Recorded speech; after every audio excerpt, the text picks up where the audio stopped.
आज का प्रातः क्लास है 11 जून 1967। रिकॉर्ड चला है आखिर वो दिन आया। आज बच्चों ने गीत सुना, आखिर विश्व पर शांति का समय आ गया। सब कहते हैं कि विश्व पर शांति कैसे हो।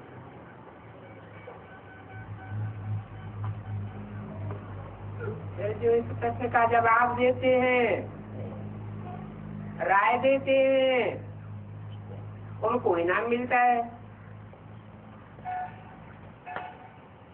नेहरू भी विश्व शांति के लिए राय देते थे। अब नेहरू के राय देने के बावजूद भी विश्व में शांति तो नहीं हुई।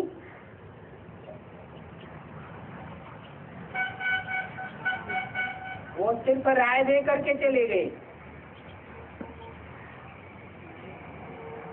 अभी तुम बच्चों की बुद्धि में है कि कोई समय सच्ची में था जबकि सुख शांति पवित्रता सब थी, और अभी वो सुख शांति पवित्रता नहीं है।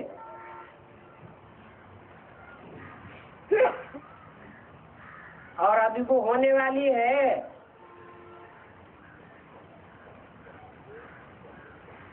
चक्र तो फिरता रहेगा। ये बातें संगम की ब्राह्मणों की बुद्धि में है। कलयुगी मनुष्यों की बुद्धि में नहीं है कि शांति के बाद फिर अशांति और अशांति के बाद शांति की दुनिया आती है। कलयुगी मनुष्यों की बुद्धि में है तांबा और लोहा, और तुम्हारी बुद्धि में अभी सोना है। सोना अर्थात सच्चाई। तुम्हारी बुद्धि सोने की है। तुम जानते हो कि भारत फिर से सोने का बनने वाला है, और भारत को ही गोल्डन वर्ल्ड कहा जाता था।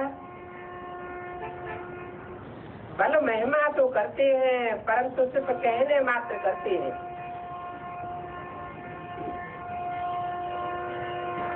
तुम तो अभी प्रैक्टिकल पुरुषार्थ कर रहे हो गोल्डन दुनिया में जाने के लिए।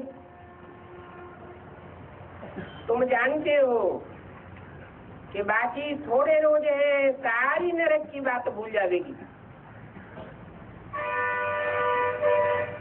बुद्धि से भी नरक की दुनिया भूल जाएगी, और प्रैक्टिकल में भी ये दुनिया खलास हो जाएगी।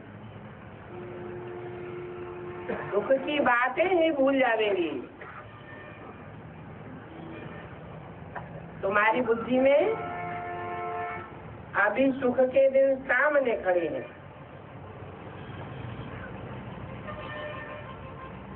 पहले बुद्धि से बुलाना होगा, या पहले दुख की दुनिया प्रैक्टिकल में भूलेगी। क्या होगा?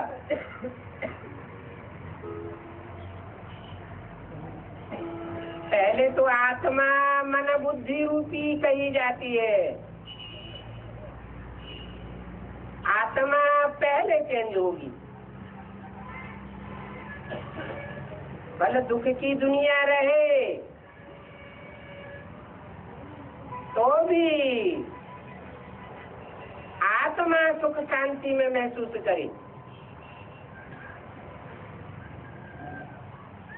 बुद्धि का ऐसा ढब पड़ जाना चाहिए जैसे आगे विलायत से आते थे तो समझते थे कि अब बाकी थोड़ा समय है पहुंचने में, क्योंकि आगे तो विलायत से आने में बहुत समय लगता था। अभी तो एरोप्लेन में जल्दी पहुंच जाते हैं। तुम्हारा भी ये बुद्ध रूपी एरोप्लेन है। तुमको अब इस ईश्वरीय बुद्धि मिली है। अभी तुम बच्चे जानते हो कि हमारे सुख के दिन आए कि आए, जिसके लिए हम पुरुषार्थ करते हैं। बाबा ने पुरुषार्थ भी बहुत सहज बताया है।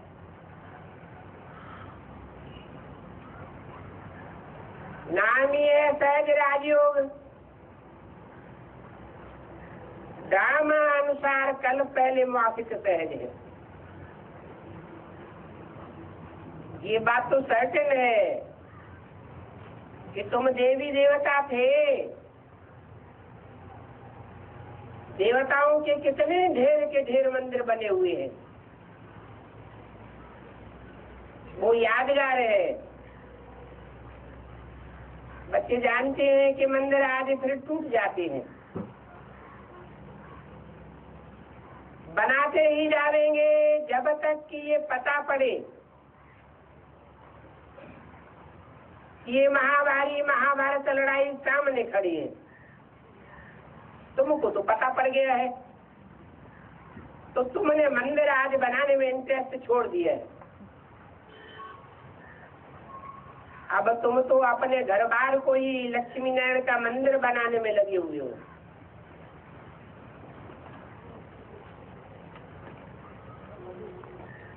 ये स्थूल मंदिर आदि सब टूट जाएंगे। मंदिर, मस्जिद, गिरजाघर, गुरुद्वारे सब चलने लग पड़ेंगे।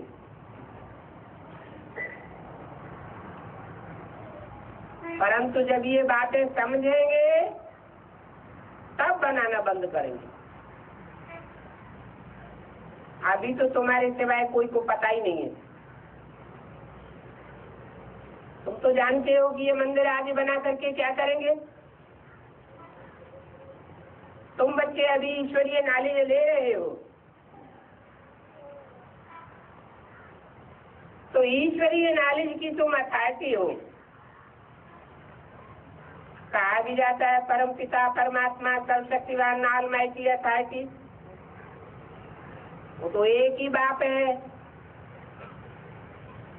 तुम भी ज्ञान की अथॉरिटी हो, वो तो है भक्ति की अथॉरिटी। ज्ञान की अथॉरिटी बाप को कहा जाता है, ऑलमाइटी अथॉरिटी। तुम बच्चे नंबरवार पुरुषार्थ अनुसार ऑलमाइटी अथॉरिटी के बच्चे बने हो।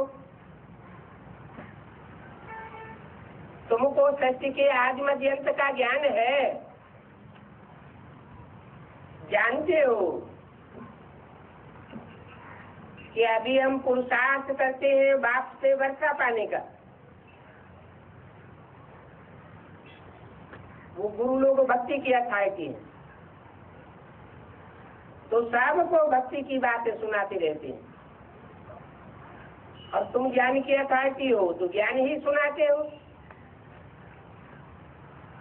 अभी भक्ति मुर्दाबाद और ज्ञान जिंदाबाद हो रहा है। ये अक्षर भी तुम निश्चय से कहते हो। जो निश्चय से कहते हैं, अलग से कहते हैं कि ज्ञान जिंदाबाद होना है, भक्ति मुर्दाबाद होती है, उनको कहेंगे निश्चय बुद्धि।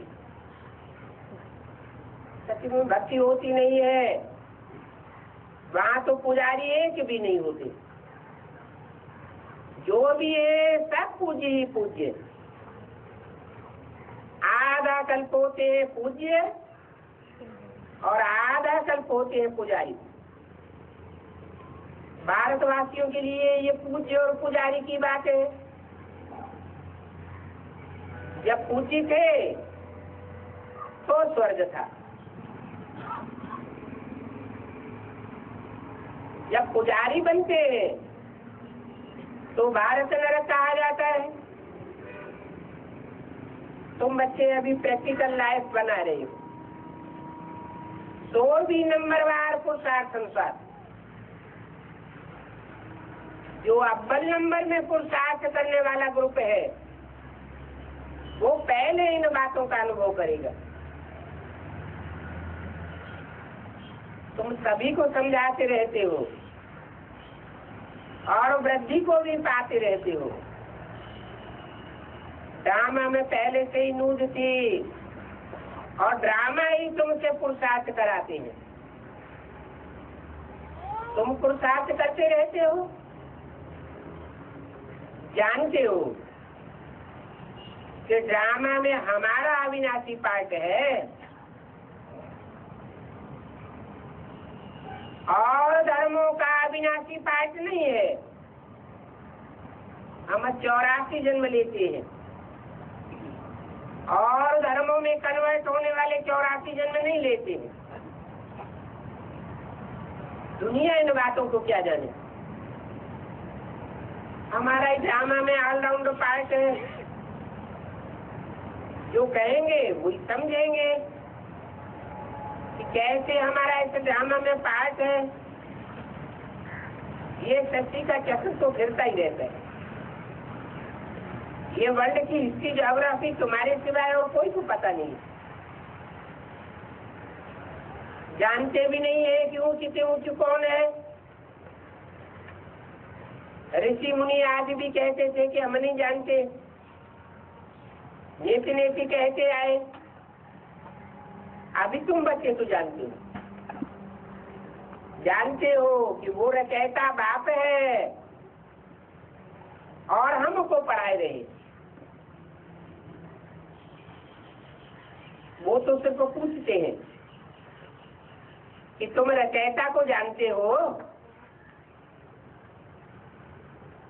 भक्त लोग पूछते हैं और गुरु लोग कह देते हैं नेति नेति।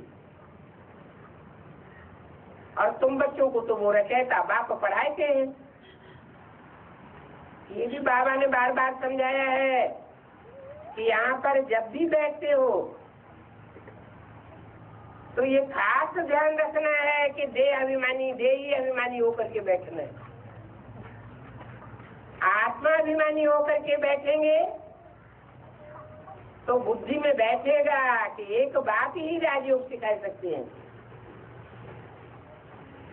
वो हमारे अंदर की बात बाप जानते हैं,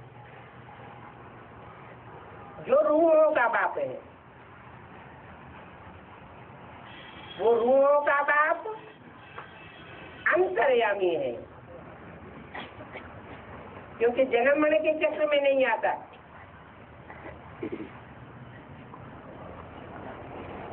बाप कहते हैं, जब कहते हैं तो साबित होता है कि साकार के रूप में कहते हैं। कहते हैं कि मैं थॉट रीडर नहीं हूँ।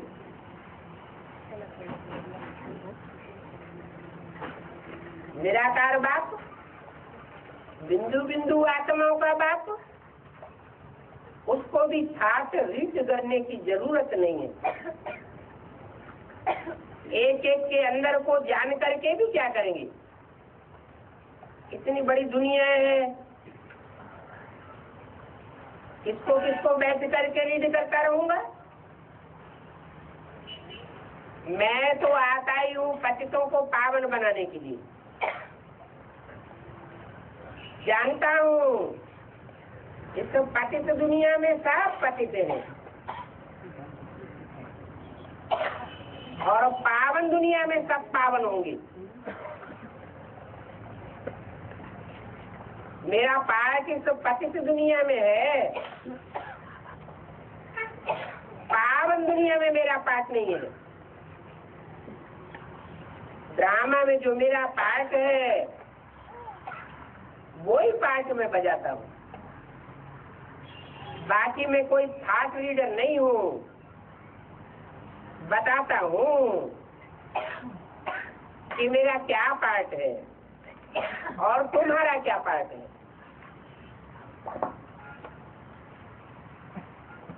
11 से 67 वाणी का दूसरा पेज। तुम्हारा जो पार्ट है वो तुम बजाए रहे हो तुम ये नॉलेज सीख करके औरों को सिखाते हो। मेरा तो पाठ ही है पतितों को पावन बनाना। और ये पतित पावन की बात भी तुम जानते हो, दुनिया नहीं जानती। तुम पतित से पावन बनते हो तो तुम जानते हो। तुम ऑलराउंड पाठधारी हो ना, तो तुम्हारी बुद्धि में बैठता है। जो ऑलराउंड पाठधारी नहीं है वो पूरे पतित नहीं बनते और पतित से पूरे पावन भी नहीं बनते। वो पतित पावन बाप को बुलाते भी नहीं है। जो पतित से पावन बनते हैं वही बुलाते हैं। तुम तो तिथि तारीख आदि सब कुछ जानते हो, दुनिया में कोई थोड़े ही जानते हैं। तुमको बाप सिखा रहे हैं। फिर ये जब चक्र पूरा करेंगे तब ही बाप आवेंगे। इस समय जो सीन चल रहा है वो कल्प के बाद चलेगा। एक सेकंड ड्रामा का नहीं मिल सकता दूसरे से। ये नाटक फिरता ही रहता है। तुम बच्चों को बेहद के नाटक का पता है, फिर भी तुम बार बार भूल जाते हो। बाप कहते हैं तुम सिर्फ याद करो कि हमारा बाबा बाबा है, वो टीचर भी है, वो हमारा गुरु भी है। ये बात बुद्धि में पक्की बैठ जानी चाहिए कि हमारा एक ही बाप है, एक ही टीचर है और एक ही गुरु है, वो भी सुप्रीम है। तो तुम्हारी बुद्धि उस तरफ चली जानी चाहिए। आत्मा खुश होती है बाप की महिमा सुन करके। जो आत्म की स्थिति वाले बच्चे हैं उनकी खुशी बढ़ती जाती है। आत्म की स्थिति में नहीं है तो खुशी महसूस नहीं होती। सब कहते हैं हमारा बाबा है, वो पतित पावन सतगुरु है, वो सच्चा ही सच्चा है। सच्चा बाप ही आकर के सच्चखंड स्थापन करते हैं। बाकी दुनिया में तो सब झूठ ही झूठ है। जो झूठे हैं वो सच्चखंड की स्थापना नहीं कर सकते। पढ़ाई भी सच्ची है और पूरी पढ़ाई पढ़ाते हैं। ऐसे नहीं अधूरी पढ़ाई पढ़ा करके छोड़ जाएंगे। उन मनुष्यों की पढ़ाई तो अधूरी है। वो तो पढ़ाई से संपूर्ण दुनिया बन नहीं सकती। तो तुम बच्चों की बुद्धि में कितनी खुशी होनी चाहिए। बड़ी परीक्षा पास करने वालों की बुद्धि में ज्यादा खुशी रहती है। तुम तो कितनी ऊंची पढ़ाई पढ़ते हो, तो तुमको कितनी कापारी खुशी, कापारी नशा रहना चाहिए। भगवान बाबा बेहद का बाप हमको पढ़ा रहे हैं, तुम्हारे तो रोमांच खड़े हो जाने चाहिए।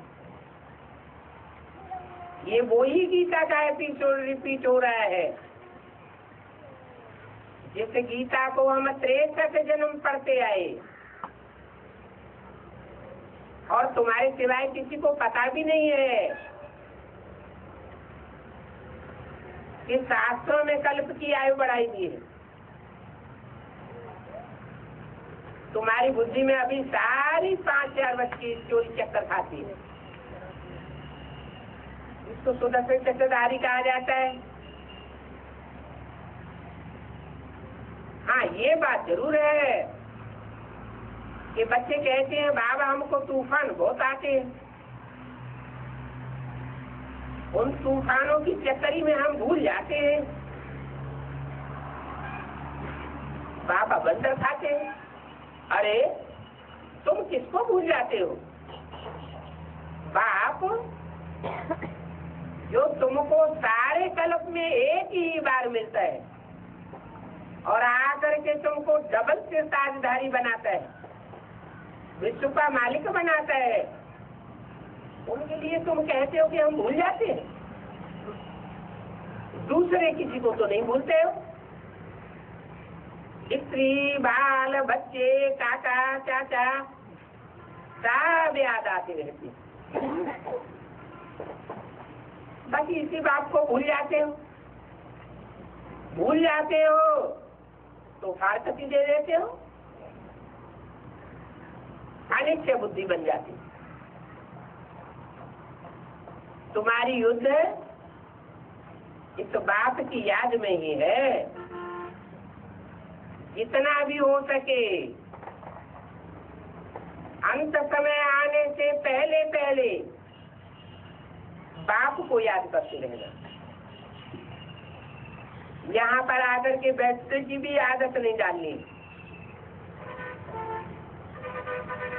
आज सुना कि बच्चे सवेरे सवेरे उठकर यहाँ हाल में आकर के बैठे थे।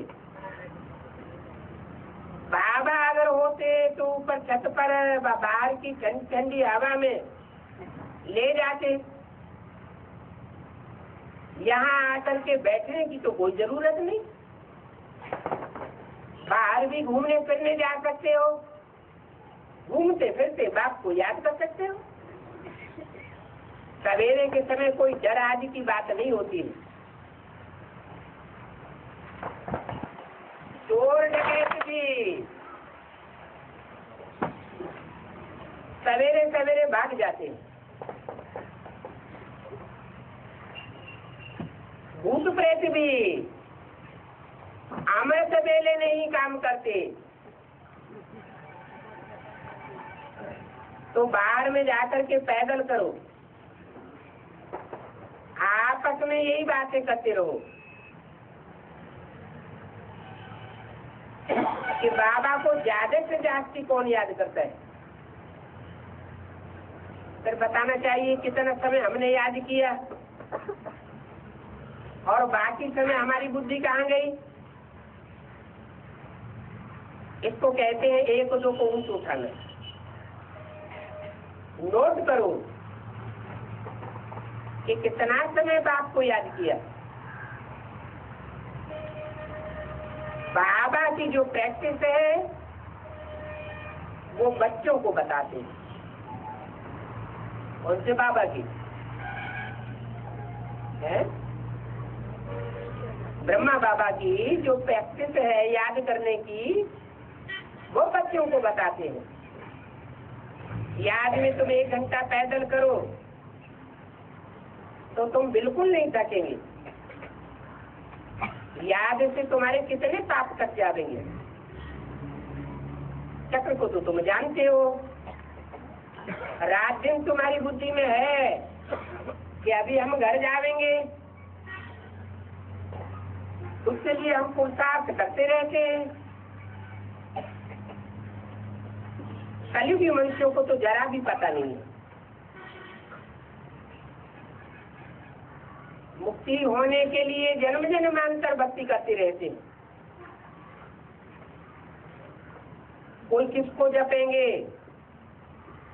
कोई किसको जपेंगे, अनेकों प्रकार की मतें हैं।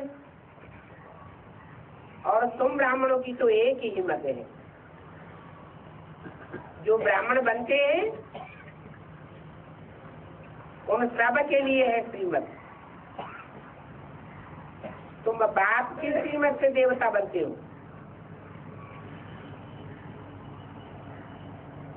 श्रीमत सिर्फ बाप की गाई जाती है। एक बाप ही श्री 108 है, क्योंकि 108 श्रेष्ठ बच्चों की माला बनाने वाला है। 108 श्रेष्ठ आत्माएं निकलती हैं जो राजयोग सीख करके जन्म जन्मांतर के राजाएं बनती हैं। ये श्रीमत अभी संगम युग पर तुम ब्राह्मणों को मिलती है। भगवान है निराकार,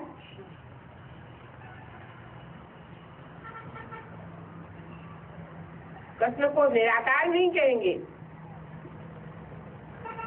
कृष्ण तो साकार है।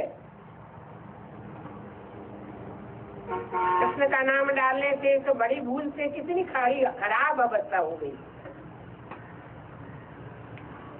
वो कृष्ण की गीता पढ़ते पढ़ते नीचे उतरते चले जाते। अभी वो ही गीता बाप करेक्ट करके सन्मुख सुनाते हैं। बाप गीता सुना करके राजयोग सिखाते हैं, जिससे तुम अपना राजभाग लेकर के कितने ऊंचे बनते हो, विश्व के मालिक ही बन जाते हो। भक्ति मार्ग के साथ कितने ढेर के ढेर है,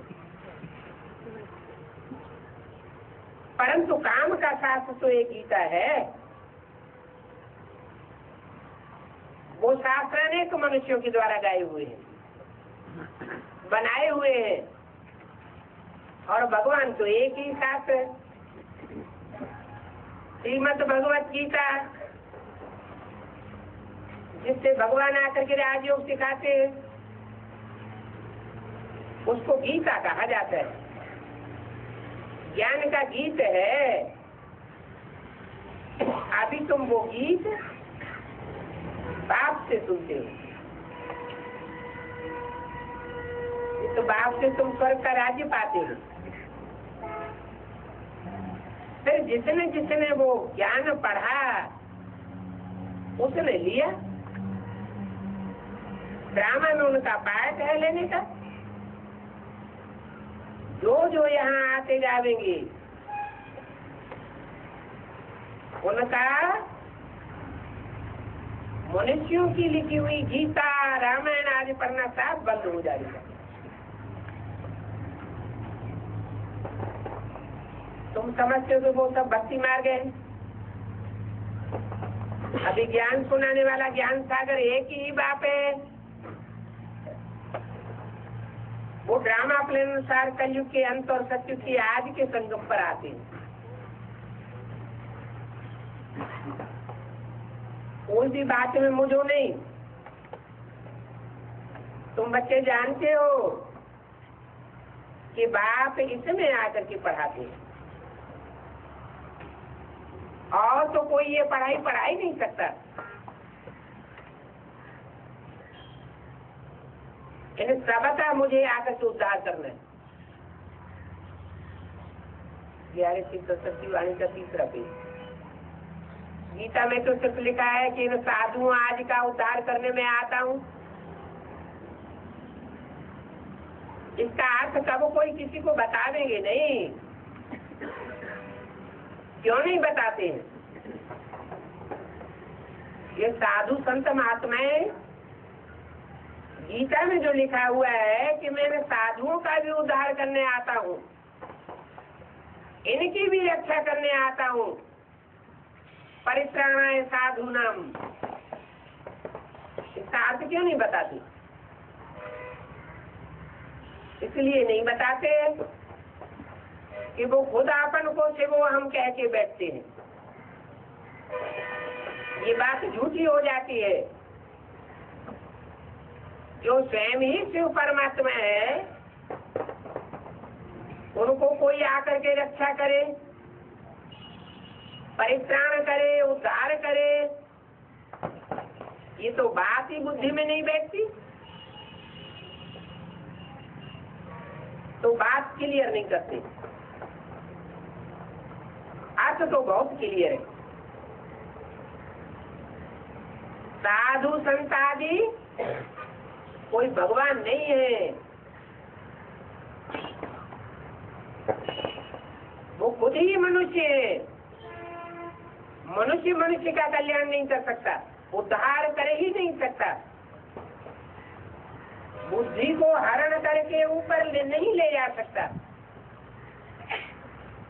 उद्धार माना ही जो पतित बुद्धि है,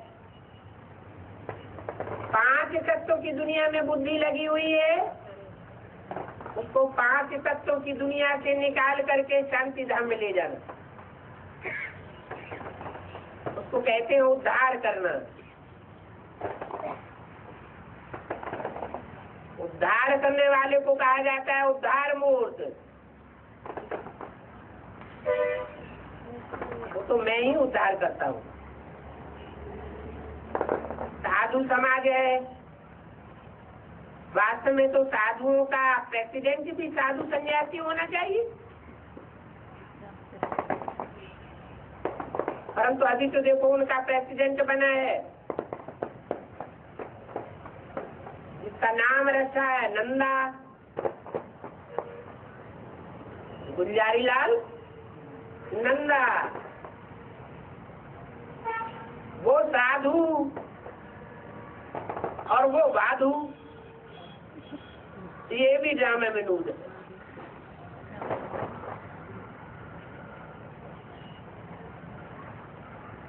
हम कोई से नफरत नहीं करते हैं, सच्ची बात बताते हैं। ये तो समझा जाता है कि भगवान वाचे ये आसुरी संप्रदाय है। तुमको भी कहते हैं कि तुम बड़े बड़े बड़े बंदर थे।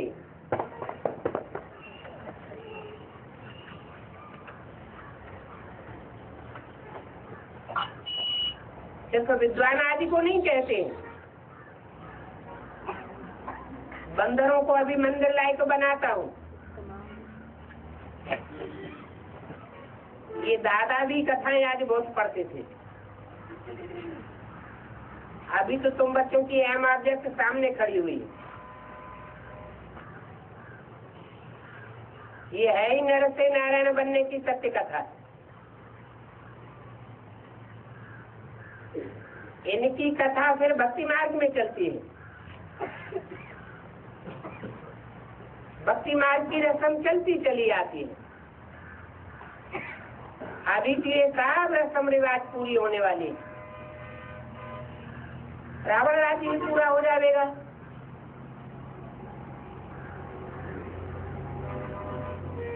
तुम अभी भक्ति के आदि में थोड़े जाएंगे, तुम तो भक्ति का अंत करने वाले हो। तुम तो समझावेंगे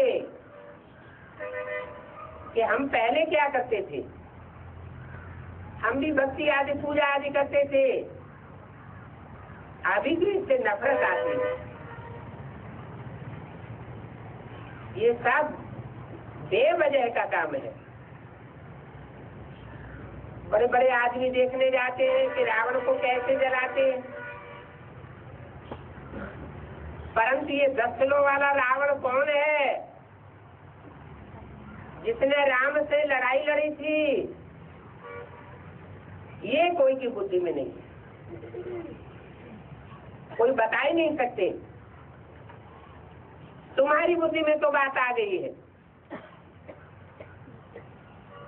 कि रावण कौन है। रावण के रूप जरूर कहेंगे ये गुरु लोग। अब गुरु लोग चाहे ब्राह्मणों की दुनिया के हो, चाहे बाहर की दुनिया के हो, बेसिक नॉलेज में हो या एडवांस नॉलेज में हो, है तो रावण राज्य ना। रावण का ही राज्य चलता है ना, राम का राज्य तो नहीं है ना।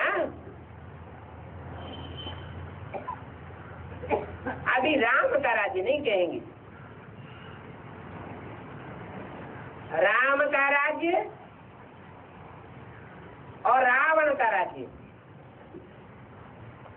दोनों एक साथ एक समय नहीं हो सकते और एक स्थान पर नहीं हो सकते। जहाँ राम राज्य होता है वहाँ रावण राज्य नहीं। जहाँ राम राज्य वहाँ सब सुखी होते हैं, यथा राजा तथा प्रजा। रावण राज्य में एक सुखी होगा, 10 दुखी होंगे। तो कोई बता ही नहीं सकता कि ये रावण कौन है। राम राज्य भी यहाँ और रावण राज्य भी यहाँ ही इस सृष्टि पर होता है। मनुष्यों की बुद्धि सारी मारी हुई। राजाओं के पास पैसे तो बहुत रहते हैं। दशहरा आदि में कितनी खुशी मनाते हैं। जब से रावण को जलाते आते हैं दुख भी बहुत बढ़ता चला आता है। उनका पुतला जलाते हैं तो बहुत दुखी हो जाते हैं, तो उसका पुतला जलाते हैं। ऐसे ही रावण का पुतला कब जलाते हैं? कब से ये रस्म चली आती है? क्या द्वापर के आज से ही पुतला जलाना शुरू कर दिया? द्वापर के आज में इतना दुख नहीं होता। दुख बढ़ता है कलयुग में। तो कलयुग से रावण का पुतला बनाते चले आते। जैसे जैसे दुख बढ़ता जाता है रावणी वृत्तियां बढ़ती जाती है, वैसे वैसे रावण का पुतला भी बड़ा बनाते जाते हैं।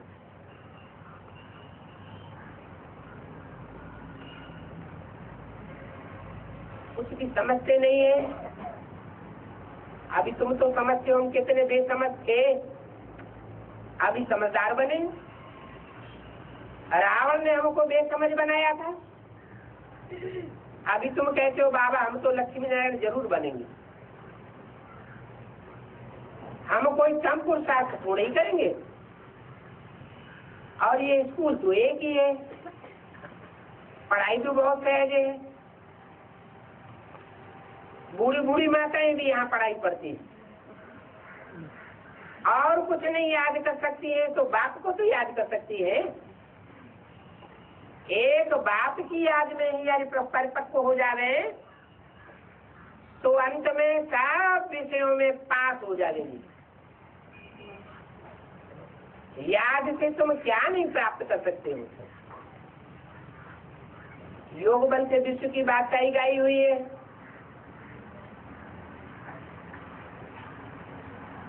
मुख से हाय राम तो कहती हो ना, बाबा भी बहुत सहज करके बताते हैं।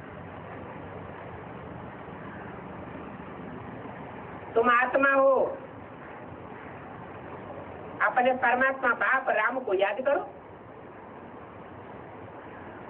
तुम्हारा बेड़ा पार हो जाएगा। कहां से कहां चले जाएंगे। सुखधाम से शांति धाम सुखधाम जाएंगे और सब कुछ भूल जाओ। जो भी कुछ पढ़ा हुआ है वो सब भूल जाओ। बाप को याद करो तो बाप से जरूर वर्षा मिलेगा। बाप की याद से ही पाप कट जाते है कितना सहज। परंतु अपनी विचारी याद होनी चाहिए।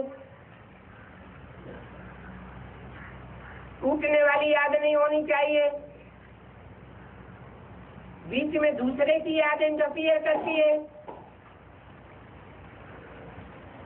वो माया की प्रवेशता नहीं होनी चाहिए। माया बुद्धि में प्रवेश करती है और बाप की याद सुनवाई देती है। नहीं तो कितना सहज है। कहते भी है कि सदैव समझो हम प्रकृति के बीच में सितारा है।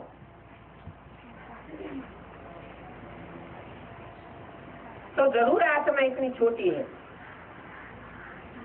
डॉक्टर लोग भी बहुत कोशिश करते हैं कि आत्मा को पकड़ के रखें, परंतु वो तो बहुत सूक्ष्म है। डॉक्टरों के यंत्रों से भी आत्मा पकड़ में नहीं आ सकती।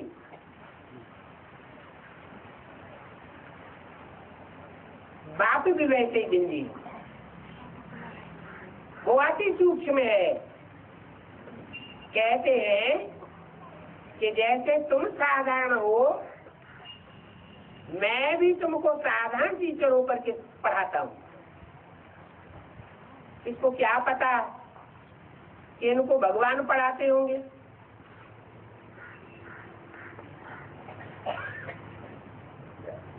कृष्ण अगर पढ़ाते होते तो अमेरिका, जापान, सारी दुनिया की तरफ चारों ओर से इंडिया में आ जाते।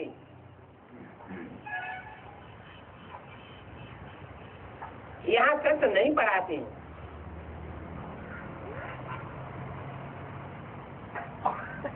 कृष्ण तो सृष्टि का पहला पत्ता है, वो मनुष्य सृष्टि का पहला पत्ता है, वो रचना है और रचयिता बाप नहीं है।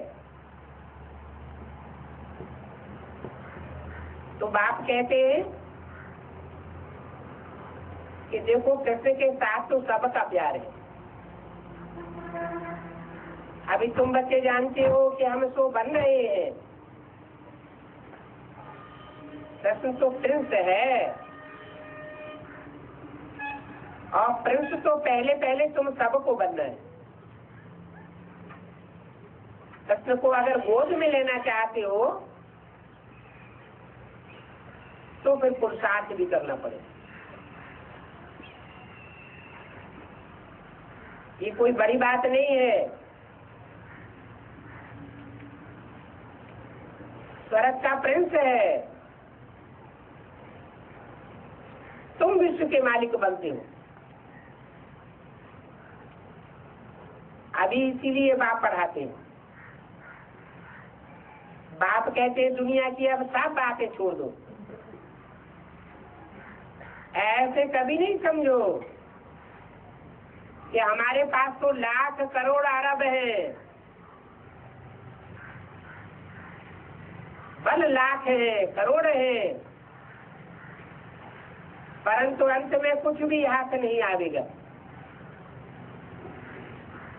किसकी दबी रही धूल में किसकी राजा खाए, किसकी ले जाए चोटा, किसकी आग जलाए।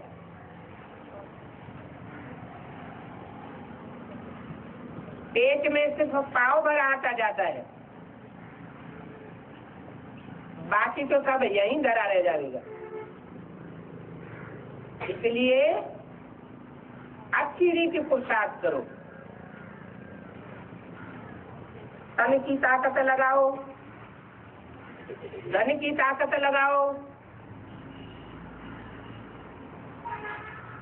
समय भी एक ताकत है, समय भी ईश्वरीय सेवा में लगाओ तो तुम्हारा पुरुषार्थ जरूर पक्का हो जाएगा। बाप के पास आते हैं तो बाप उड़ाना देते हैं।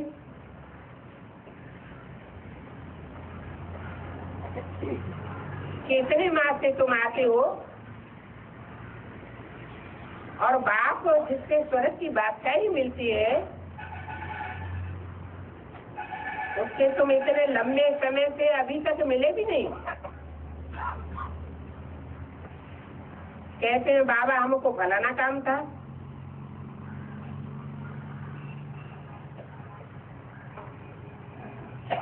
बाप कहते हैं अगर तुम मर जाते तो फिर यहाँ कैसे आते।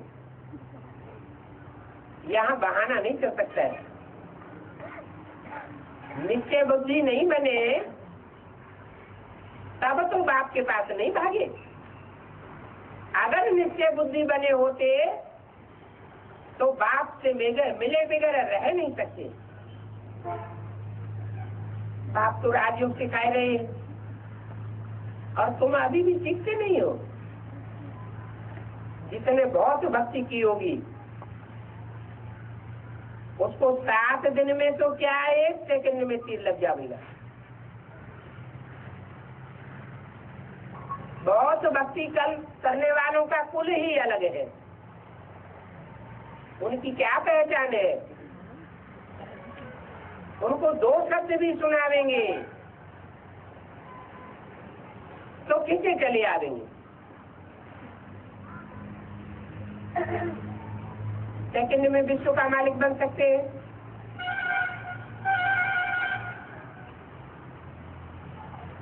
देखो ये खुद बैठे हैं ना, इनको विनाश का दिखाया, चतुर्भुज का रूप दिखाया, बस इनको समझ आ गई, ओहो हम विश्व के मालिक बनते हैं। फौरन थूक डाला उस धंधे आदि को। इन कौड़ियों के धंधे में क्या रखा है? ये कौड़ियों का धंधा तो कोई काम का नहीं। साक्षात्कार हुआ और झट छोड़ दिया। यहाँ तो तुम बच्चों की बुद्धि में है कि बाप आए, साक्षात्कार की तो बात नहीं है।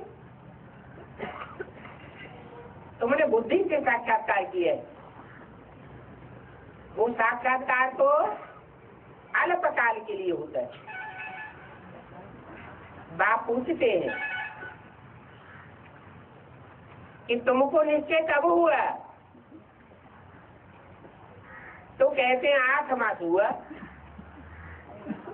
अरे 8 मास तुमको निश्चय हुए हो गया और विश्व की बादशाही देने वाले से 8 मास तक तुम मिलने नहीं आए, ये कैसे हो सकता है? अगर निश्चय हो जावे तो मिले बगैर रह नहीं सकता है। तो बाप बंदर खाते। अच्छा बच्चों को विदाई।